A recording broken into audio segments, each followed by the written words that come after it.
Ziglar. Inspiring true performance.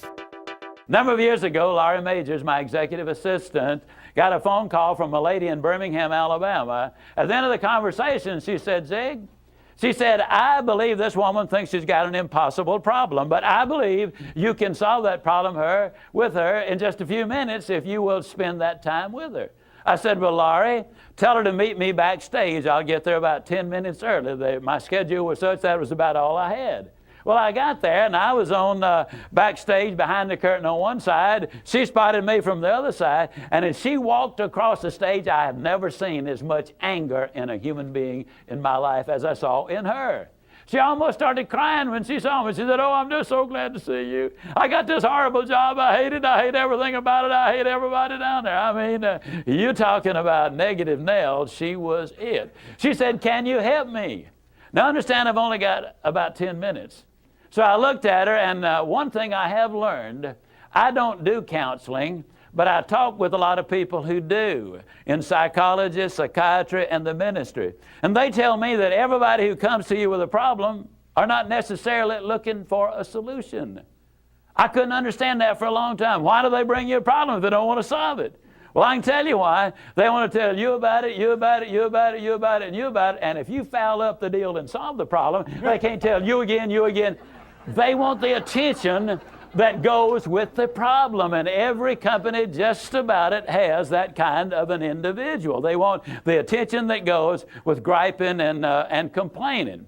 Well, I looked at the lady, and it wasn't unkindly, but firmly I said to her, yes, and you know, ma'am, I'm afraid your problem is about to get worse. She said, what do you mean? I said, I believe they're going to fire you.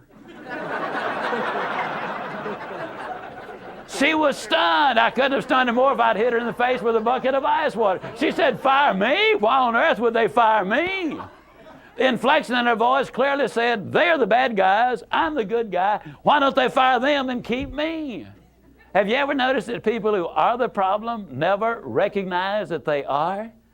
They're in complete denial. They think denial is just a river in Egypt.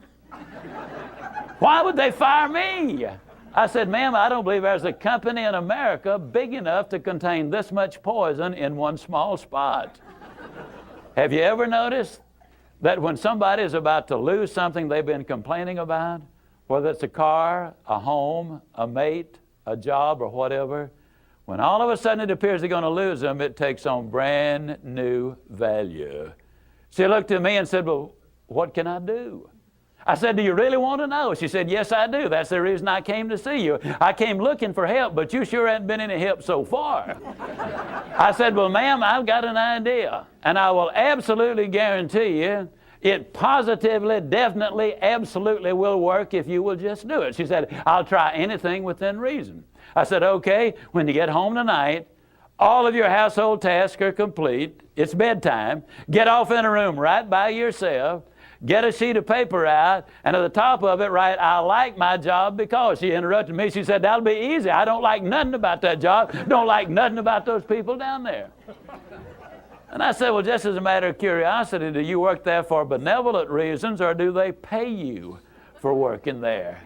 She said, well, I got to confess, they pay me. And I said, and you don't like to be paid? Oh, she said, yes, I do. I said, okay, tell you what you do. Open your notebook right now. We'll start our list of the things you like about your job. They pay you for working there, and you do like it, don't you? She said, absolutely. But she just stood there. I said, no, open your notebook now, and we'll get busy on the list. She just stood there. I said, ma'am, let me tell you what my experience in life has been. I've discovered that in 100% of the cases, no exceptions, people who won't take step number one never take step number two. You see, she had come to me with an impossible dream. Her dream was that nice Mr. Ziglar was going to solve all of her problems, and she would live happily ever after. Well, folks, I got news for you. I can't solve her problems. I can't solve your problems. But I will give you some steps that I'll absolutely, definitely, and positively will work for you, as it worked eventually for her. I said, well, ma'am, let me tell you something. Unless you're willing to take step number one right now, it's been nice talking with you. She angrily opened her notebook. Before we got through, there were 22 things she liked about her job. Not only did they pay her for working there, they paid her above average.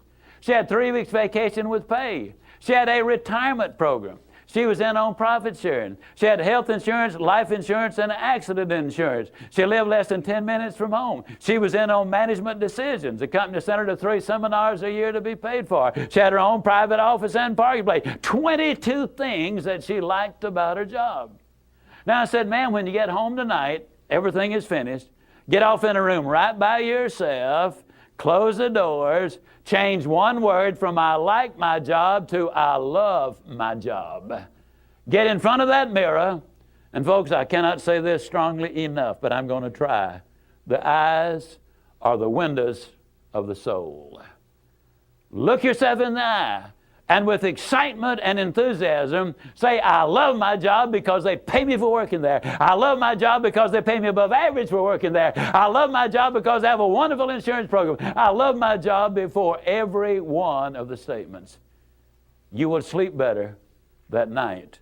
You see, there's something hidden in what I'm saying to you now. When she says, I like my job, she's really saying, I'm grateful for my job. And of all of the emotions we can have, according to Hans Selye, the #1 stress specialist in America, the healthiest of all human emotions is gratitude. I said, you go down that list. I like my job. I love my job, rather. That is a way of gratitude. You'll sleep better the first night. Tomorrow morning, when you get up, get back in front of the mirror just before you go to work. Get back in front of the mirror and repeat the process again with excitement and enthusiasm. I love my job because, and take the list with you. Because the reality is, you see, you will have started to change from a fault finder to a good finder. Some people do really find fault like there's a reward for it. They really do. Take the list with you, and you will be able to add to that list, absolutely guaranteed. Do this every morning and every night, and you will have an astonishing recovery from this advanced case of stinking thinking. Now, I didn't say that to her, but I'm saying it to you. That's what it was. It was an advanced case of stinking thinking. Well, 6 weeks later, I was back in Birmingham, Alabama. I was doing a follow-up sales seminar. Now, the lady was not in sales, but she had been listening to my tapes. She had been listening to Automobile University, and she had discovered that everybody sells. Everybody who will ever hear this is in selling. Whether you're a school teacher, a civil service worker, a military personnel, an executive secretary, it doesn't make any difference. What you do, you sell every day of your life. There she was at the sales seminar, seated on the front row, grinning so wide she could have eaten a banana sideways. I'm telling you, you're talking about somebody that was excited. She was turned on. I said, well, how you doing? She grinned even more broadly and said, Mr. Ziglar, I'm doing wonderfully well. And thank you for asking. She said, you cannot believe how much those people down there have changed.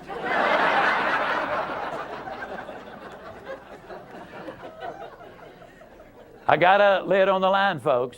You're not going to change anybody else till you change you. Everything really does begin with you. Now, you see, the unfortunate thing, this lady had been raised in a very negative environment. First, her parents had told her that she'd never amount to anything. They said, you know, you're always late, you're always sloppy. Why can't you be like your brother or your sister or whatever? When she got married, her husband had continued it. And so her self-talk had become completely negative. Everything that she said about herself was negative. Like Dad said, I'll never amount to anything. Or like my husband says, I can't do anything right. But when she started changing the input, then some radical changes took place. Ziglar. Inspiring true performance.